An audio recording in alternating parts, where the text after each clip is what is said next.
Animation in 3ds Max, a series of specially constructed courses meant to be followed in sequence and interspersed with valuable exercises to reinforce learned concepts.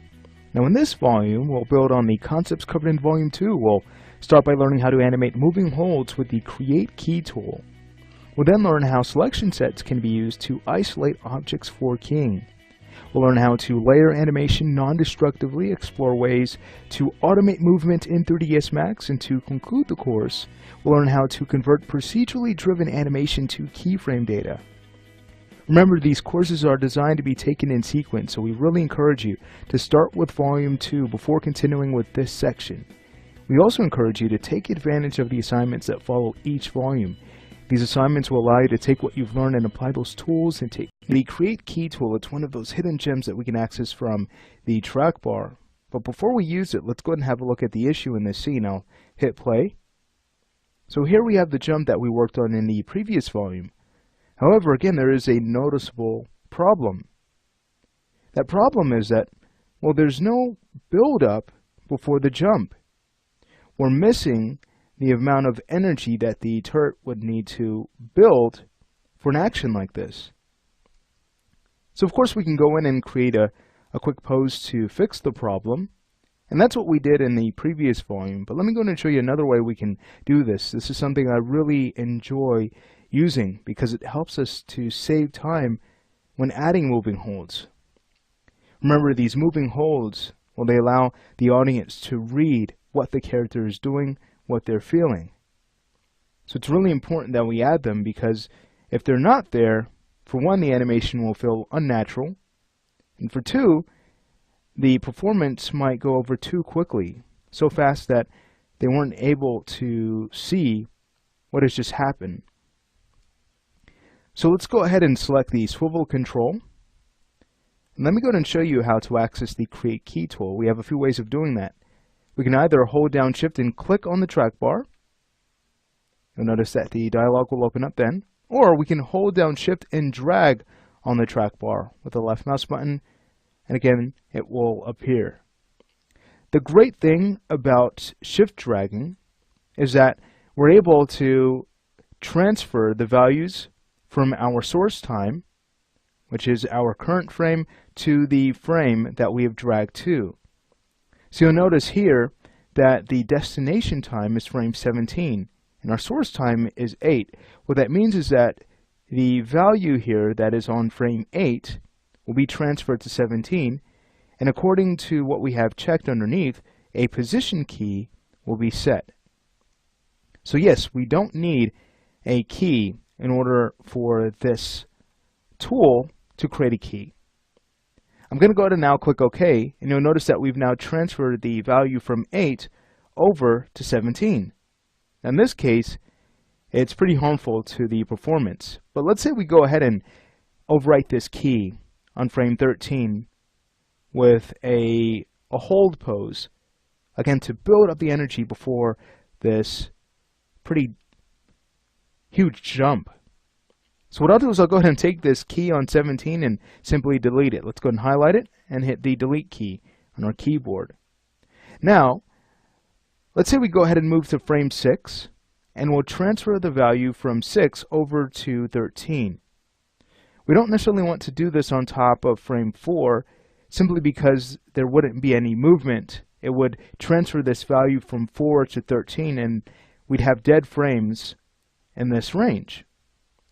So we need a little bit of movement so that the turret feels alive. We'll go to frame 6, we'll hold down Shift and drag to 13. And again, we'll create a position key. So everything looks good here. You can change these frames if you would like, by the way. It's really simple to do that. Just go ahead and add the frame that you'd like. You can add 20 if you wanted to. But again, I'm going to go ahead and use 6 for the source time, and 13 will be our destination time. Let's go ahead and click on OK. And have a look at this. In no time at all, we've created a moving hold. So as you can see, we stay in the down position just for a few more frames, and there's still a little bit of movement so the turret feels alive, and then boom, we get right into the jump. So you can see how important, for one, moving holds are. Again, it just helps to add clarity to a performance. And then for two, you saw how quickly we're able to create moving holds using that will receive keyframes. This works out to be very useful then for animators, right? Let's say if we had multiple rigs in our scene. One was animated, already finished, and the other, well, it was lifeless and needed some work. I'll go ahead and hit play. So as you can see, we have an animated asset, and then the other one, well, it needs a bit of movement, right? A bit of life.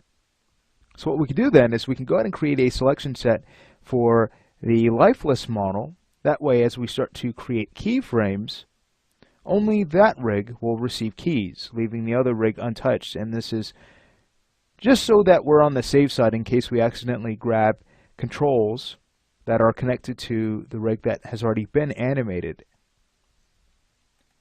So if we were to go ahead and select all of the controls of the green turret, we can then go to our toolbar at the top and we can create a new selection set. Let's go ahead and call this green underscore turret controls. Alright, sweet. You'll notice that when I go ahead and expand this list, here are all of those control objects. Now if you ever want to remove any items from this list, it's just a matter of grabbing the item to remove. You would then specify the selection set that you'd like to remove the item from. So in this case, of course, we only have one, which is already highlighted. So at this point, we can then go ahead and click on subtract and take a look. That item has now been removed from that list. How do we add it back? Well, it's actually done the same way. Go ahead and grab the object, specify the selection set, and then click on add. Fantastic stuff. Now, from this list, we could also go ahead and quickly grab all of our items. You'll notice here that we can go ahead and select the objects within our selection set by clicking on the button that is third from the right. So that's super helpful. Now watch this. This is where it becomes useful for animators. You'll notice that we can actually activate the selection set now right here from our animation panel in 3ds Max.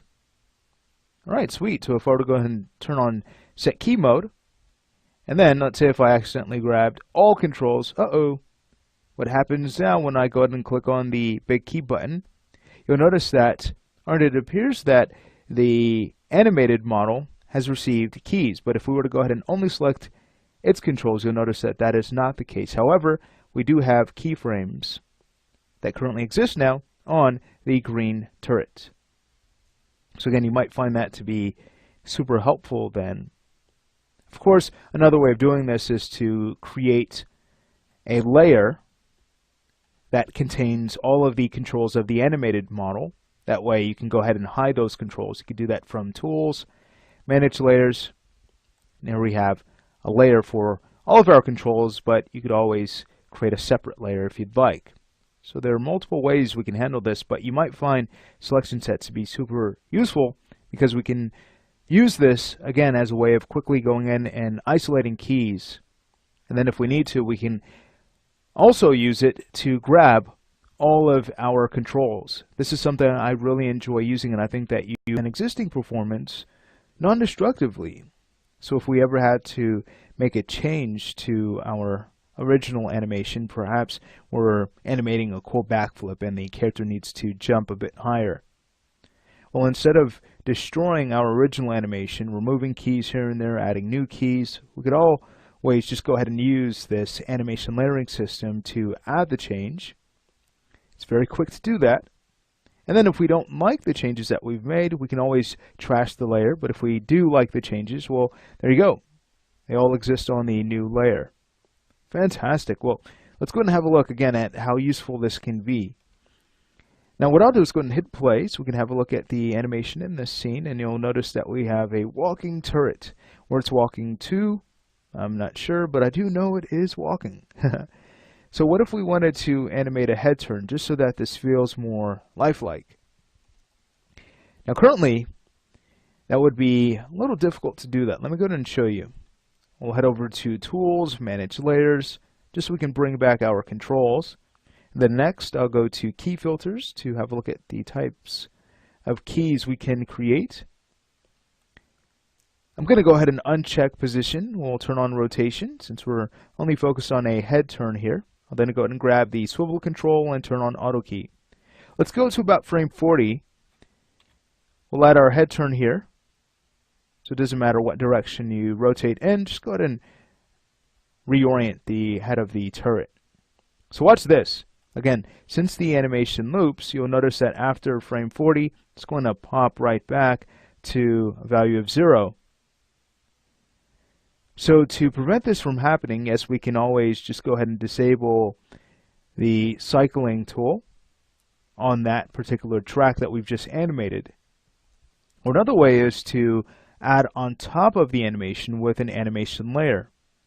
So let's go ahead and have a look at how this works. I'll first undo back with Control-Z to remove that nasty pop. And then we'll head over to the animation menu, and right underneath wire parameters we'll find animation layers. Now the first thing we need to do is enable the animation layering system. So let's go ahead and click on Enable Anim Layers. Sweet. So from here we get to specify what types of controllers we'd like to animate. Custom attributes, or if we really wanted to, we can basically tie practically anything in 3ds Max that can be animated here in the system. Now for our needs, we can go ahead and uncheck all except rotation. I'll now go ahead and click OK. And what we see here is our base layer that the original animation exists on. So what we need to do is go ahead and create a brand new layer. Let's go ahead and click on Add Anim Layer with our object selected. You'll notice that now we're given a dialog that gives us a few choices. We can rename the layer. We could always choose the controller from here as well that we'd like to use. I'm going to go ahead and work with this second choice, use default controller type. So we're working with a fresh, clean controller.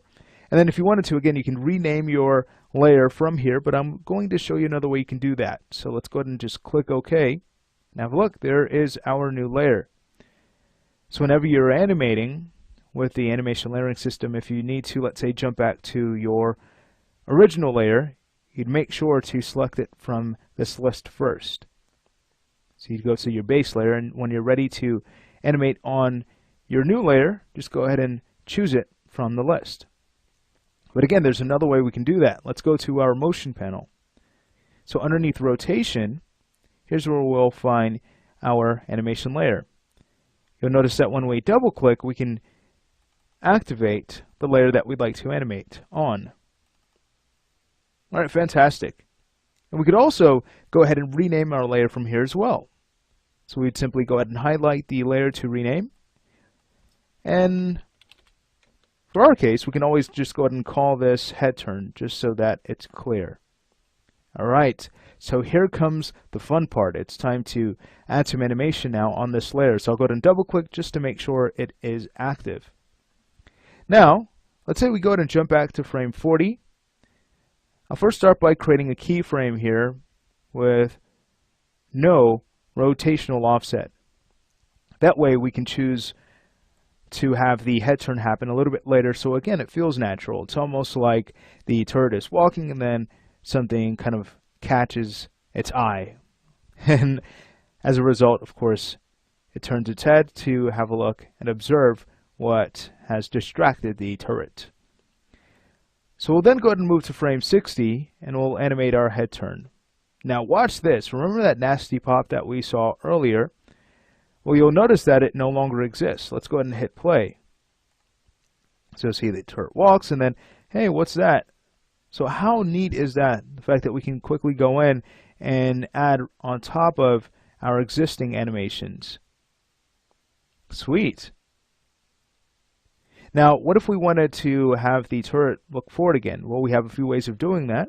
We could always just go ahead and set 0 values, or we can animate the layer's weight. So let's go ahead and use option B so we can have a look at how the weight works. So we have our head turn layer active. Here's what we'll do. We'll go to about frame 120.